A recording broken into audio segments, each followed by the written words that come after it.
ഓടിക്കൊണ്ടിരിക്കുന്നു. അടുത്തുള്ള സീറ്റുകൾ ഒഴിഞ്ഞു കിടക്കുകയാണ്. സീറ്റിൽ എൻ്റെ അടുത്താണ് അഭിയിരിക്കുന്നത്. എന്നെ ചേർത്ത് പിടിച്ചിരിക്കുന്ന അവൻ്റെ കൈകൾക്ക് മുറുക്കം കൂടി. അവൻ്റെ കൈകൾ എൻ്റെ തോളിലൂടെ ഇഴഞ്ഞ് ഇടുപ്പിലെത്തി. എനിക്ക് ശരീരമാകെ കുളിരുകോരി. ആകെ മൊത്തം ഒരു വിറയൽ ദേഹത്തേക്ക് പടരുന്ന പോലെ. ഇടുപ്പിലമർന്ന കൈകൾ എന്നെ അവൻ്റെ ശരീരത്തിലേക്ക് ചേർത്ത് പിടിച്ചു. അടുത്തെങ്ങും ആരുമില്ല. ഞാൻ പിടയ്ക്കുന്ന മിഴികളോടെ അഭിയെ നോക്കി. പ്രണയത്തോടെ അവൻ എന്നെ നോക്കുകയാണ്. അവൻ്റെ കണ്ണിൽ നിറയെ പ്രണയം. എനിക്ക് ശരീരം വിറയ്ക്കുന്ന പോലെ തോന്നി. പനി പിടിച്ച പോലെ ദേഹം കുളിർന്നു. രോമങ്ങൾ എഴുന്നേറ്റ് നിന്നു. ആദ്യമായിട്ടാണ് ഒരു പുരുഷൻ എന്നെ തൊടുന്നത്. മീനു, അവൻ വിളിച്ചു. ഞാൻ മൂളി. I love you. പ്രണയത്തോടെ അവൻ എൻ്റെ കാതിൽ പറഞ്ഞു. ലവ് യു ടു അഭി. നിന്നെ എനിക്ക് കിട്ടുമെന്ന് സ്വപ്നത്തിൽ പോലും ഞാൻ വിചാരിച്ചതല്ല. ഞാനും. ഇതൊക്കെ സ്വപ്നമാണോ എന്ന് തോന്നുന്നു. എനിക്കും അങ്ങനെ തോന്നുന്നു. നീ എൻ്റെ അരികിലുണ്ടെന്ന് വിശ്വസിക്കാൻ പറ്റുന്നില്ല. അഭി, നീ എന്നെ സങ്കടപ്പെടുത്താതെ നോക്കില്ലേ? നോക്കും മീനു. നിനക്കെന്താ എന്നെ വിശ്വാസമില്ലേ? ഉണ്ട്. എല്ലാവരെയും ഉപേക്ഷിച്ച് എനിക്ക് വേണ്ടി വന്നതല്ലേ നീ? പൊന്നുപോലെ നോക്കും നിന്നെ. അത് മതി എനിക്ക്. നീ എന്തെങ്കിലും കഴിച്ചോ? അമ്മ ദോശ ചുട്ടു തന്നു. നീ വരുമോ ഇല്ലേ എന്നൊന്നും അറിയാത്തതുകൊണ്ട് എനിക്കൊന്നും കഴിക്കാൻ തോന്നിയില്ല. ഇപ്പോൾ നല്ല വിശപ്പുണ്ട്. എങ്കിൽ അടുത്ത സ്റ്റേഷനിൽ ട്രെയിൻ നിർത്തുമ്പോൾ എന്തെങ്കിലും വാങ്ങിക്ക്. വിശന്നിരിക്കണ്ട. വാങ്ങാം. അഭി ഒന്നുകൂടി എന്നെ ചേർത്തിരുത്തി. ഞാനും അവനും പരസ്പരം മുട്ടി ഉരുമിയിരുന്നു. ടിക്കറ്റ് ചെക്കർ ടിക്കറ്റ് ചോദിച്ചു വന്നപ്പോൾ ഞാൻ നീങ്ങിയിരുന്നു. അഭി ടിക്കറ്റ് എടുത്ത് കാണിച്ചപ്പോൾ അയാൾ പോയി. വിൻഡോ സൈഡിലേക്ക് നീങ്ങിയിരുന്ന എന്നെ അവൻ ഇടുപ്പിൽ പിടിച്ച് അടുത്തേക്ക് വലിച്ചു. ഞാൻ പിന്നെയും അവനെ മുട്ടി ഉരുമി അങ്ങനെ ഇരുന്നു. അവൻ ചുറ്റിനും ഒന്ന് നോക്കിയിട്ട് എൻ്റെ നേരെ തിരിഞ്ഞു. ഞാൻ മുഖം കുനിച്ച് കളഞ്ഞു. അഭി എൻ്റെ താടിത്തുമ്പിൽ പിടിച്ച് എൻ്റെ മുഖം ഉയർത്തി. ഇടുപ്പിലമർന്ന വിരലുകൾ ഒന്നുകൂടി ഇറുകി. എനിക്ക് വിറച്ചു.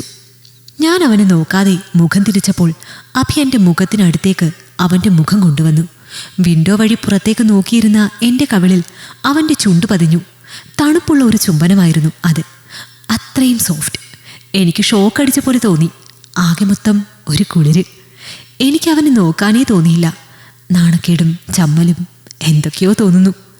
അഭി എൻ്റെ ഇടുപ്പിൽ നിന്ന് കൈയെടുത്ത് എൻ്റെ വലത് കൈവിരലിൽ കോർത്തു. മീനു, ഇങ്ങോട്ട് നോക്ക്. ഞാൻ നോക്കിയില്ല. അഭി എൻ്റെ മുഖം ബലമായി അവന് നേരെ തിരിച്ചു. ഞങ്ങളുടെ നോട്ടങ്ങൾ തമ്മിലിടഞ്ഞതും ഞാൻ മുഖം താഴ്ത്തി. ഞാൻ നിന്റെ ചുണ്ടിൽ ഉമ്മ വച്ചോട്ടെ? എൻ്റെ കാതിനരികിൽ വന്ന് അവൻ മെല്ലെ ചോദിച്ചു. എനിക്ക് ഉടലാകെ കുളിർന്നു പോയി. ഞാൻ ഒന്നും മിണ്ടിയില്ല. അഭിയുടെ നോട്ടത്തിൽ ഞാൻ തളർന്നു പോകുന്ന പോലെ തോന്നി. എൻ്റെ മൗനം അവൻ സമ്മതമായി കണ്ടു. പുറത്തേക്ക് നോക്കിയിരുന്ന എൻ്റെ മുഖം അവന് നേർക്ക് തിരിച്ചു. അഭിയെ നോക്കാതെ ഞാൻ മിഴികൾ താഴ്ത്തി. അവൻ മുഖം കുനിച്ചു വന്ന് എൻ്റെ ചുണ്ടിൽ അവൻ്റെ ചുണ്ടുകൊണ്ട് ഒന്ന് തൊട്ടു. ജസ്റ്റ് അങ്ങനെ തൊട്ടപ്പോൾ തന്നെ എനിക്ക് വിറച്ചു.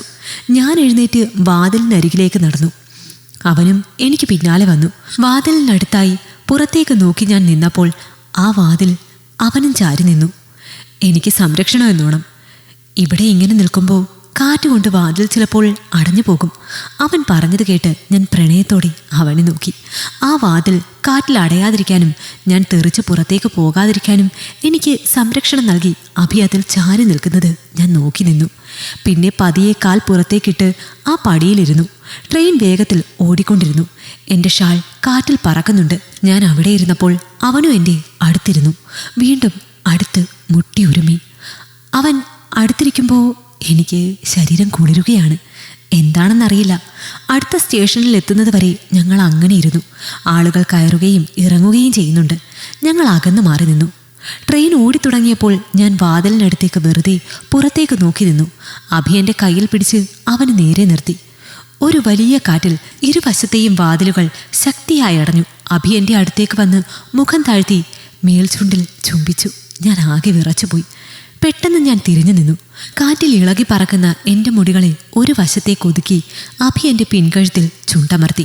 അവൻ്റെ ഇരു കൈകളും വയറിലൂടെ എന്നെ ചുറ്റിപ്പിടിച്ചു. പതിയെ അവൻ്റെ ചുണ്ടുകൾ എൻ്റെ കഴുത്തിലൂടെ എന്തിനോ വേണ്ടി അലഞ്ഞു. എൻ്റെ കയ്യിലെ രോമങ്ങൾ എഴുന്നേറ്റു. ദേഹത്ത് വിയർപ്പ് പൊടിഞ്ഞു. അഭി എൻ്റെ 2 കൈകളും പുറത്തേക്ക് കൈവച്ചു. ടൈറ്റാനിക്കിലെ ജാക്കും റോസും നിന്ന പോലെ ഞങ്ങൾ നിന്നു. അവൻ്റെ ശരീരം എൻ്റെ ദേഹത്തേക്ക് കൂടുതലൊട്ടി. എന്നെ തിരിച്ചു നിർത്തി അവൻ എൻ്റെ ചുണ്ടിൽ വീണ്ടും ചുംബിക്കാൻ തുടങ്ങിയതും ഞാൻ തിരിഞ്ഞു കളഞ്ഞു. എനിക്ക് നാണം വരുന്നുണ്ട്, എന്തൊക്കെയോ വികാരങ്ങൾ തോന്നുന്നുണ്ട്. നിന്നെ കാണുമ്പോൾ തന്നെ എൻ്റെ കൺട്രോൾ പോകുന്നുണ്ട്. നീ ഇത്ര സുന്ദരിയാണെന്ന് ഞാൻ വിചാരിച്ചില്ല മീനു. നിന്നെ ഉമ്മകൾ കൊണ്ട് പൊതിയാൻ തോന്നുന്നു പെണ്ണെ. ഇവിടെ ഇപ്പോൾ ആരുമില്ല, നമ്മൾ മാത്രമേ ഉള്ളൂ. ഇങ്ങനെ നാണിച്ചു നിൽക്കാതെ നിന്നെ ഞാൻ കൊതിതീരെ ഒന്ന് കണ്ടോട്ടെ. ട്രെയിനിൻ്റെ വാതിൽ ഇരുവശത്തു നിന്നും അടച്ചിട്ട് അഭി എന്നെ വാതിലിന് നേർക്ക് ചേർത്ത് നിർത്തി. പിന്നെ എൻ്റെ മുഖത്തും കഴുത്തിലും അഭി ചുംബനങ്ങൾ കൊണ്ട് മൂടി. ഞാനാകെ കുളിർന്ന് വിറച്ചു. അവൻ്റെ കൈകൾ എൻ്റെ മാറിലമർന്നതും മതി അഭി എന്ന് പറഞ്ഞ് ഞാൻ അകന്നു മാറി. കിതപ്പോടെ ഞാൻ ഓടിപ്പോയി സീറ്റിലിരുന്നു. ഫേസ്ബുക്ക് വഴിയാണ് അഭിയെ ഞാൻ കണ്ടതും പ്രണയിച്ചതും. 3 മാസം കൊണ്ട് ആ ബന്ധം ഇവിടെ വരെ എത്തി. ആദ്യമായിട്ടാണ് ഇന്ന് ട്രെയിനിൽ വെച്ച് ഞങ്ങൾ കണ്ടുമുട്ടിയത്. എനിക്ക് നാണം കാരണം അവൻ്റെ മുഖത്തേക്ക് നോക്കാൻ കഴിഞ്ഞില്ല. അടുത്ത സ്റ്റേഷനിൽ എനിക്ക് ഇറങ്ങണം. ഒരു എക്സാമിന് അവൻ്റെ നാട്ടിൽ വന്നപ്പോൾ തിരിച്ചു പോകാൻ നേരം അവനും എനിക്കൊപ്പം വന്നതാണ്. ഇനി അടുത്തത് എപ്പോൾ കാണുമെന്നറിയില്ല. എൻ്റെ സ്റ്റേഷനിലെത്തിയപ്പോൾ ഞാൻ ഇറങ്ങി. കൂടെ അഭിയും. അടുത്ത ട്രെയിനിൽ കയറി അവൻ തിരിച്ചു പോകും. അവനെ പിരിയാൻ എനിക്ക് വിഷമമുണ്ടായിരുന്നു. അവൻ്റെ കൂടെ ഉണ്ടായിരുന്നപ്പോൾ മറ്റേതോ ലോകത്തുള്ളതുപോലെയായിരുന്നു. എനിക്ക് ബൈ പറഞ്ഞ് അവൻ പോയി.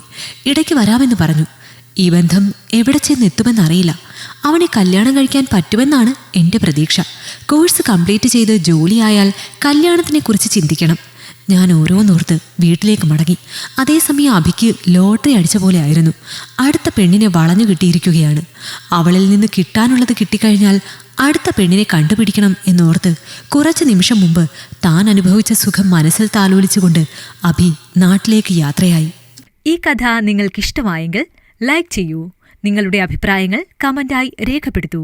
കൂടുതൽ കഥകൾ കേൾക്കാൻ ഈ ചാനൽ സബ്സ്ക്രൈബ് ചെയ്യൂ.